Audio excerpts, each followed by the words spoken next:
Hi guys! Welcome back to tin with vlogs. ఈరోజు egg హల్వాతో మీ ముందుకొచ్చేసాను. ఇది మా అమ్మమ్మ రెసిపీ. క్విక్‌గా అయిపోతుంది, టేస్ట్ బావుంటుంది. ఇంకా ఆలస్యం చేయకుండా వీడియోలోకి వెళ్ళిపోవచ్చు. ముందుగా ఒక మందపాటి గిన్నె తీసుకొని 5 గుడ్లు అందులో పగలగొట్టుకొని వేసుకోండి. ఒకసారి ఆ మిశ్రమాన్ని కలిపేసి పావు కేజీ చక్కెర వేసుకోవాలి. చక్కెర పూర్తిగా కరిగిపోయే వరకు కలుపుకోవాలి.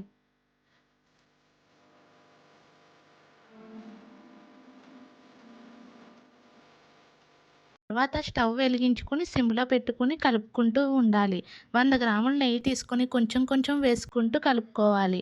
అడుగంటకుండా నెయ్యి పైకి వచ్చే వరకు కలుపుతూ ఉండాలి.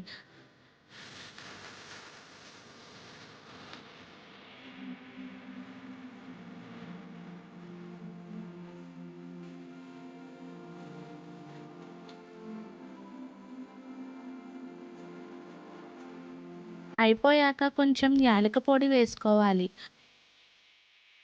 ఆ మిశ్రమాన్ని ఒక గిన్నెలోకి తీసుకొని చివరిగా జీడిపప్పుతో గార్నిష్ చేసుకోవాలి. ఎంతో రుచికరమైన ఎగ్ హల్వా రెడీ. మా వీడియో నచ్చినట్టయితే లైక్, షేర్ అండ్ సబ్స్క్రైబ్.